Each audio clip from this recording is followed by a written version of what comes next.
Hi, and welcome to week 4.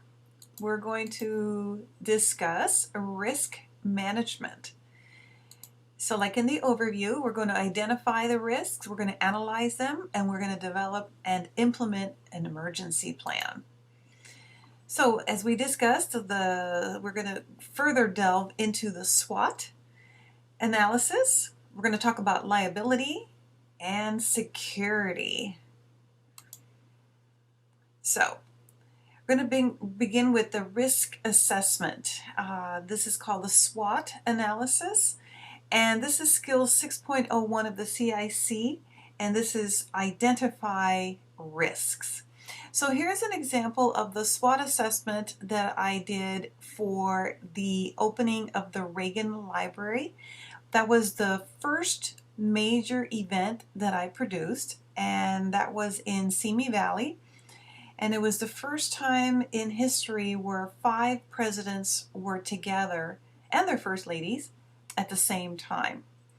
So let's talk about strengths, weaknesses. Those are both internal, and then the O and the T, opportunities and threats.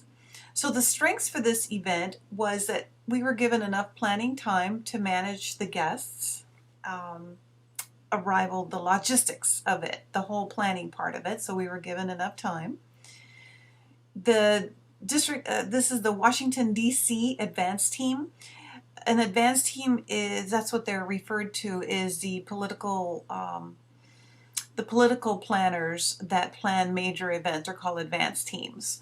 So they were in charge of the overall logistics, and I was in charge of the local logistics, meaning the planning of the, I had a, who's going to do all the catering for the different events. It was a 3-day event, starting with about a reception for 1,000, then breakfast for 500, and then the main day was a lunch for the VIPs, which were about 25 people, and then outside we had about 10,000 guests in the overall campus. So that was that event. So we had enough time to plan. And I was dealing with the advanced team who had experience in doing these kind of events. The weakness is in itself dealing with presidents. As you know, presidents, they attract potential protesters or people who just want to be a part of history somehow and causing havoc. So that's a weakness. And the reason it's internal, because they are the principals. The principals are the people who are the main speakers or the main presenters. So that was a weakness. An opportunity, which is an external part, are that there were a couple hospitals nearby. So just in case of an emergency, it's not like they had to be, take an hour to get somewhere. Another opportunity is that we had all levels of security on hand.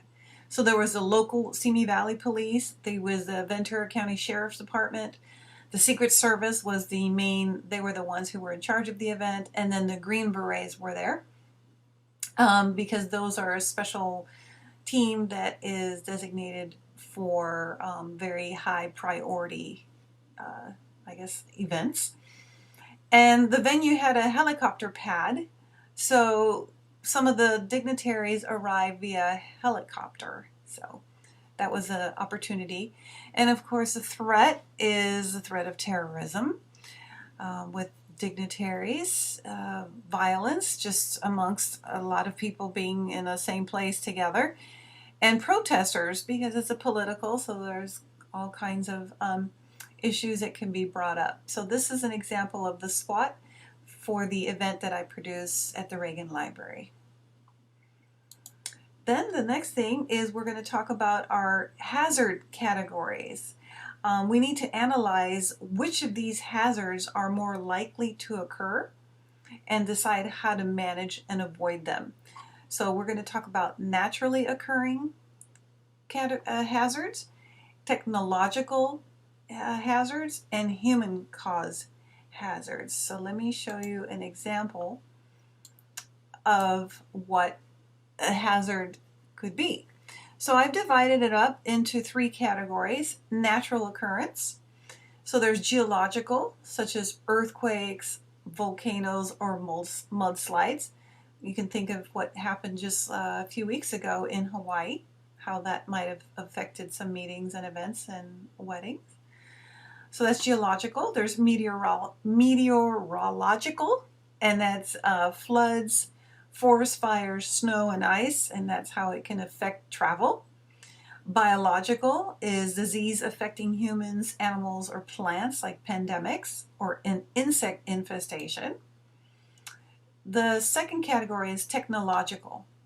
So you have computer hazards. It could be data loss, your computer crashes, or equipment loss itself. Whenever I do an event like at a hotel or a venue, and I have to do presentations, or there's going to be presentations, I make sure that there's at least 2 laptops available in case one goes down. Then there's ancillary support, is the failure of essential audiovisual equipment. So you never know when you're at a venue what might not function, even though you've done many dry runs, and so you got to plan for that. Equipment failure and lack of service, meaning lack of that they don't have the proper equipment. Telecommunications are telephone service failures where cell towers could be overloaded. Telephone also, I mean like landline as well. So telecommunications is important. Energy, power, utility, there might be a power outage, so you got to be prepared for those. Or water shortage or contamination in the building. So that's another risk. Human cause categories are accidental, so a hazardous material spill, or a transportation accident, or an explosion. And also that could cause fire, like a fire in a hotel or something. Intentional hazards could be terrorism, a labor dispute, or violence. So all of these categories, I'm going to have them available for you, this document. So let's talk about, here we go, how these apply to your planning. So I'm going to talk about the risk model that I did for the opening of the Reagan Library. And this covers skill 6.02, which is analyze the risks. So here's the category. N is natural, remember, like volcanoes, human cause, or technology, like we discussed in the previous slide. And the potential risks were sound system malfunction, because this was an event where they did speak. So that was a potential risk, and that's technological. The probability, you have to put a probability of 1 to 5. And the consequence, 1 is low, 5 is high. And then the total here of these two, probability and consequences. So I would recommend that you use this template in any of your events. So this is part of your risk management plan. The second one was terrorism. This is human caused. The probability is pretty high, so I put a 4. And the consequences is high, very tragic. Then the next one is violence. It could be assault, a fight, or a shooting. That is human cause. Probability, because it was a presidential event, that's very high in probability, and the consequence would be very high. An earthquake, since we are in Southern California, or in California, that is a natural occurrence. Probability is low, and the consequence is high. So you need to be prepared in case of a major disaster, such as an earthquake. And then a power outage, that's technological. The probability is low. And the consequence, if they couldn't speak through the power that we had, well, they could also use megaphones. That those are battery operated if necessary. So that was an option. So that was kind of low. So then you need to analyze which ones are the potential risks with the highest numbers here and address those in that order. So the way that we addressed it is by having all the levels of security there. Then the next one is mitigation. So we analyzed and now we're going to plan. So this is part of your skill 6.03 is to develop your management and implementation plan. So mitigation is just trying to reduce the risk, and we're going to put in place measures that will reduce the probability that the crisis, disaster, or emergency might occur, reduce the consequence if it occurs, and how to transfer some of this risk to another party. So let's talk about that. So let's talk about security levels for the event that I had for the Reagan Library. I had each president had his own personal detail. Actually, presidents, whenever they go somewhere, even if they're former presidents, will always have their own personal bodyguard. So each one had their own bodyguard. And then there was, like I said earlier, there was the different levels of security. And the different areas, depending on where the guests were, each person had to have a specific badge that showed a different color. So if you didn't have the right color to be in that area, security wouldn't allow you into that area, because I had multiple areas going on at the same time. Not everybody got to be in the same room where the presidents were, because like I said, it was a 3-day event, but the first 2 days not all 5 presidents were there together. So during those events, there was VIP sections where President Reagan was at, and other dignitaries. That was a very high level location. So if you didn't have the proper badge, you couldn't get in. So every time I walked around and my staff walked around, the security was always looking at our badges to make sure that we were allowed in that area.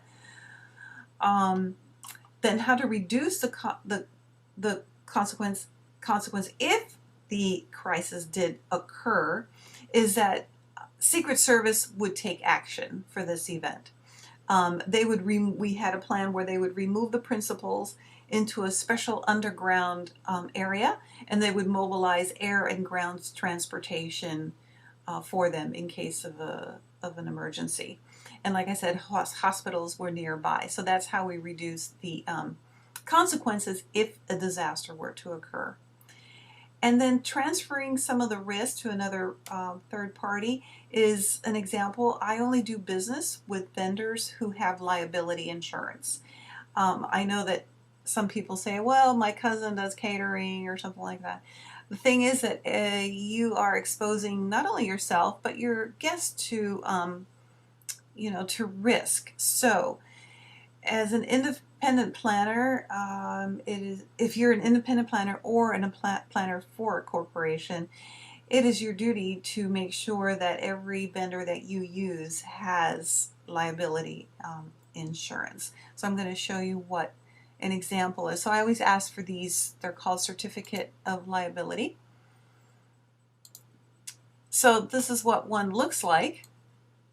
So every time I do an event, I make sure I have a certificate of liability of each vendor, and they expire yearly, so I have to make sure that the vendors have updated their liability insurance. And in some cases, I will ask to be named as an insured. So this means that if any of my people, it insures my company and my staff just in case that something happens to my people that they may be negligent about. So for example, if it's a rental company, I would ask them to name my company as the insured on their policy. But this is a general liability, so it's commercial. And this is what most people look at is $1 million and then a $2 million aggregate. That's pretty standard in corporate contracts. And then they have an umbrella, $2 million, and then there we go, each accident. So this is what a certificate of liability insurance looks like. And then Then the last part is we're going to develop a response plan. How are you going to respond in the case of an emergency? You don't want to figure that out at the time of an emergency. You want to have a plan set out. So the first part is a chain of command. Who is going to be in charge of making decisions according to the circumstance? So for example, for the Reagan Library, in case there was a terrorist act or some type of violence, the Secret Service is the one who was in charge. So I had direct telephone contact with the head of security for the Secret Service. And so that's for a major event. But you should know the head of security of the venue or the general manager of the venue. All those names should be written down and available for everybody. And who's your crisis response team and the responsibilities of each one. Some venues, let's talk about security, have their own in-house security, but those employees are only responsible for the venue itself. So if you have equipment, let's say you're bringing in handouts or goodie bags or whatever you want to bring to the hotel, and that needs to be secured, they're not liable for that. So you need to handle your own security and subcontract with a security company that manages those kind of things overnight. Or if it's an outside venue and you have equipment that's being loaded in and out, you're going to need security overnight as well for that. And always remember that your response plan for emergencies is people first focused. It's about the safety and health and safety of your guests and everyone involved.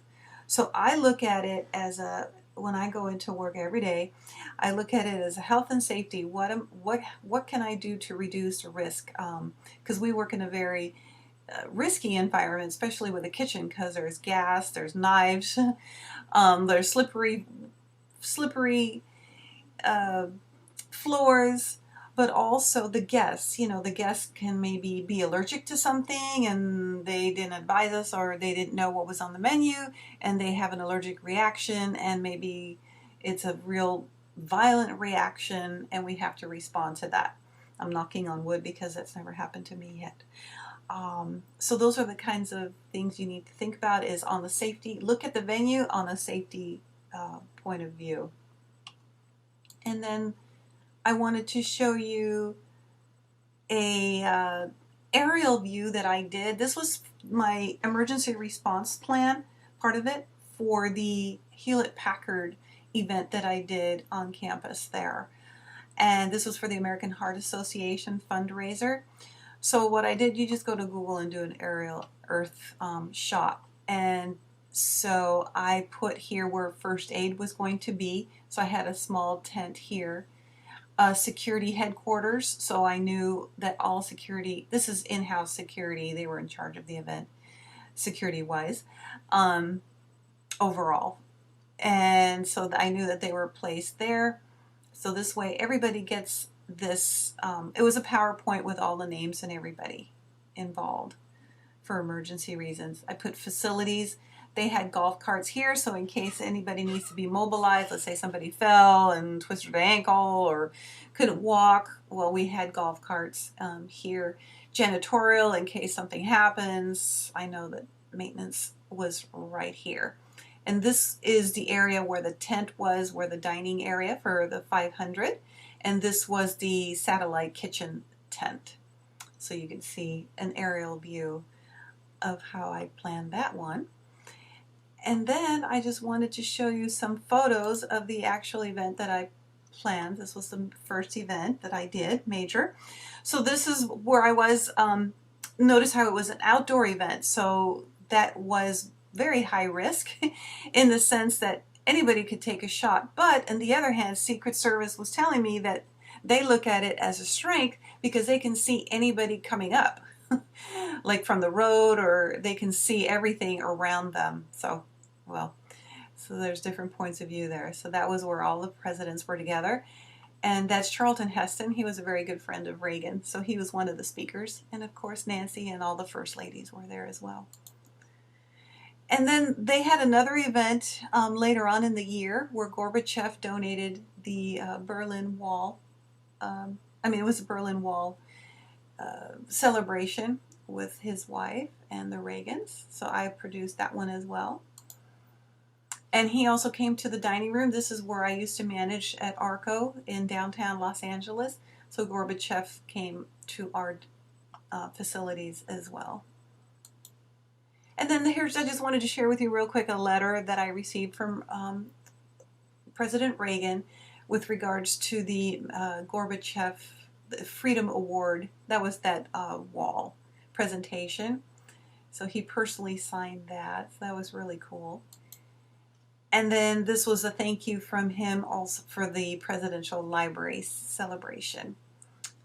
So that was really nice to have. And then, yeah, I know it's a little wild, but I got to meet him. All the main event logistic people got to meet him one-on-one. So this was really exciting, and he signed the picture. So I just wanted to share this with you, and hope you can develop your emergency plan for your major events or any event that you're doing, whether it's a wedding or a corporate event. Thank you very much.